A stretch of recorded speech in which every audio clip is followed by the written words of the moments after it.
ইংল্যান্ডে অনবদ্য এক ইনিংস খেললেন সাব্বির রহমান, সবাইকে অবাক করে দিলেন তিনি।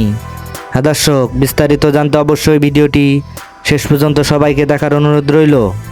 সাব্বির রহমান এখন জাতীয় দলের বাইরে, দেশের ঘরোয়া ক্রিকেটেও আপাতত নাই ব্যস্ততা। সেই সুযোগে এক সময়ের ড্রেসিং এই ব্যাটার খেলতে গেলেন ইংল্যান্ডের প্রবাসী বাংলাদেশিদের আয়োজিত বাংলাদেশ ডিস্ট্রিক্ট কাপ ক্রিকেট কম্পিটিশনে। প্রথম দিনে সাব্বির রান করেছেন 137। অবশ্য 3 ইনিংস মিলিয়েই তিনি এত রান করেছেন। যদিও তিনি টুর্নামেন্টের প্রথম দিনের সর্বোচ্চ স্কোরার, অনেক দিন পর মাঠে নেমেই নিজের কেরিয়ার সেরা ইনিংস খেললেন সাব্বির রহমান। 4 মেরেছেন 19টি এবং ছক্কা মেরেছেন 9টি। তার এমন কেমিও ইনিংসে অবাক হয়েছেন সবাই। ডিস্ট্রিক্ট কাপে এই প্রথম খেলতে গেলেন তিনি। খেলতে গিয়ে উচ্ছ্বসিত সাব্বির রহমান।